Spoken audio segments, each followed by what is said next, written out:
Hello and welcome to another Talk in Hope. My name is Roy Crown and it's great to be with you.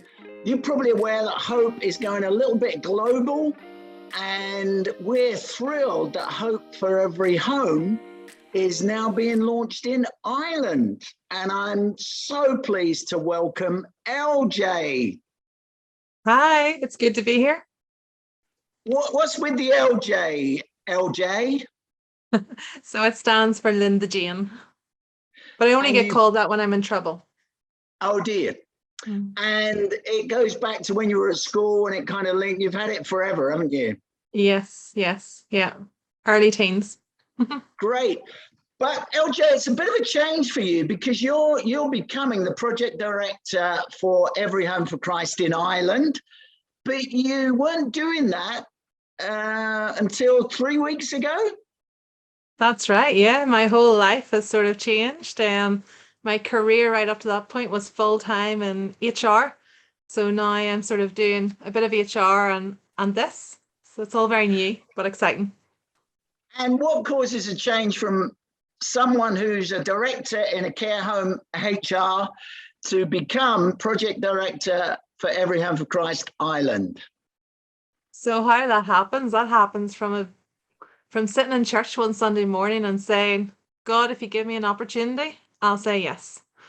And 48 hours later, then I was told about this opportunity and I knew it was something that I needed to go after. And also 20 years ago, somebody had given me a word over my life about being somebody who would share the good news in the whole of Ireland. So the seed was planted 20 years ago and it's growing now.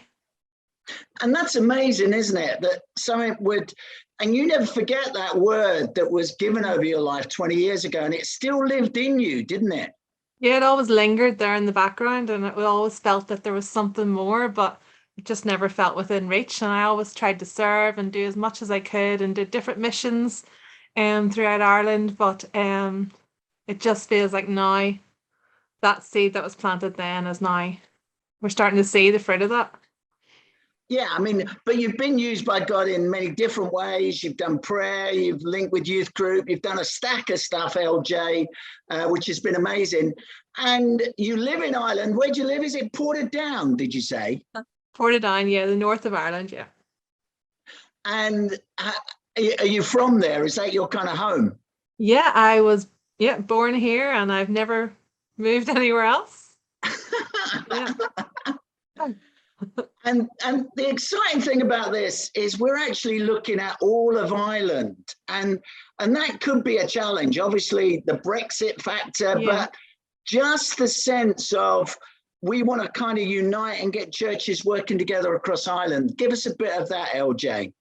Yeah, so the north is very different to the south. Like you said, two different jurisdictions. So the challenges that even come with that practically, but I suppose spiritually, the north has a lot more churches.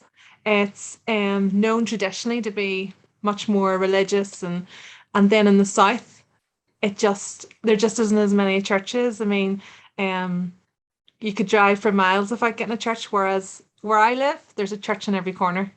So it's just so different. So it is. And I love Northern Ireland. I'm married to a girl from Northern Ireland. My wife's from Northern Ireland. So it's so special that Every Home for Christ and Hope for Every Home is now based in Ireland. What do you hope to achieve by what you're now doing? And you get commissioned very soon, don't you? Give us that story. It's okay. Yeah, I get commissioned on the 10th of March at my home church, which is Portadown Elim. So that in itself is just incredibly exciting to have people who I know come and support me, but also people from other churches. And it's open to anybody who wants to come and who's interested in hearing more about the work and who wants to come and support this. And we'd love to see you there, 7:30, 10th of March in Portadown Elim. And this is amazing, the journey that this came about, because we brought together with Jasper, who's a great friend and works in Northern Ireland, to bring a group of leaders together. And now there's a small working group that you're kind of serving and they're working with you, because one of the key things was the Oikos prayer app for Ireland. And tell us about that, because prayer's got it's a bit in your heart, isn't it? You Yeah. kind of always had that prayer piece there. So that was what was pitched to me initially.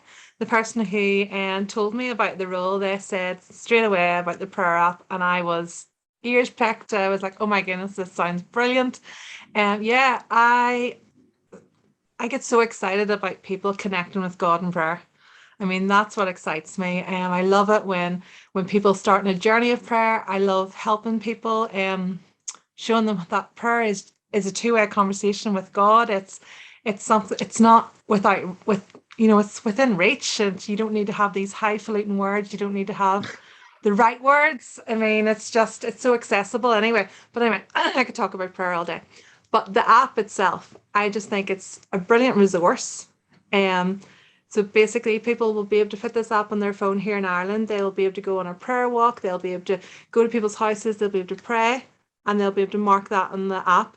And then I suppose it starts to let people see the ground that's being covered. And the hope is that every street in our island will get covered in prayer from the north Brilliant. to the And very south. Yeah. yeah, and you're committed to prayer walking. Obviously, that's a launch for us this year. And that's something that fits in with where the UK is looking at doing and what we're looking at doing. Excuse me. LJ, this is a massive change for you. Now moving into this space, how can we kind of pray for you, support you? Obviously, your church is really behind this, your pastor, you got this team. It just feels like this is a ripe season for everything that's coming about in Ireland. Yeah, 100%. And I'm so thankful to those people, like you said, who have been incredible support, like our church and our pastor. Ways that you can pray for me is to pray that I'd be received well. And right up to now, anybody I spoke to has been so enthusiastic about it, which is incredible. So if we can keep that going. So yeah, pray that I'm received well. Pray that when we're developing resources or making new resources, that we pitch it right to the whole of the island. You know, like I said earlier, the north of the island is very different to the south, and we want to just get it right for everyone. So we do. So just yeah, pray for creativity and for opportunity, that God would just enlarge our territory, just right out to the all of the island, all of it, like not one bit that would be left. And obviously pray that people would come and get behind this and support this in any way that they can. It would just be great. I'm excited for it. I think it's gonna be brilliant. And give us a little bit, I know we could say the north of Ireland is a bit like England. I mean, obviously there are nuances and it's different, but give us a bit of the flavor of the south, because that just feels very different, LJ, to anywhere else. Yeah, so the South, I mean, it has its own currency and everything. It's just so separated from Euros. the Euros, yeah. So it's so separated from the UK. The South, we don't have the same Queen, we don't have the same government. There's just lots of differences, differences in laws and all of that there. And it's a lot for me. Well, I'll have to learn, more than I already know. And even the culture of people are different in, North and South. Like, I mean, then anybody who's knows people in Northern Ireland, we are friendly. We're a friendly bunch. But I have Yeah, to you're say this, great. yeah, the South is even friendlier. Like, I mean, they're Is relational it? people. Yeah, like, well, that's the impression I get.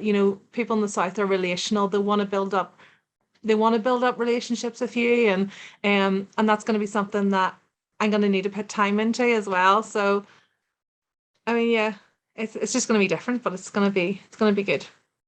And it's really exciting because we want the church to work together. We want Ireland to be seen to be working together. And God likes that. I think that's something that you're passionate about. Yeah. And we're thrilled that that you're part of the team, LJ. And we just pray God's blessing on all that you seek to do. You're working really hard at the moment on an Easter initiative, which is only just around the corner. So we'll definitely pray for that and for great relationships with church leaders, with individuals, and with ministries in the wonderful island. And you never know, we may even have a wee cup of tea and a cake. You will. I promise you, you will get a wee cup of tea and a wee cake. I promise you that. But they don't call it cake, do they? Well, you kind of A wee bun. You need a wee bun. And a wee cup of tea in your hand. Excellent. Thanks so much, LJ. Thank you, everyone, for joining us for another session of Talking Hope.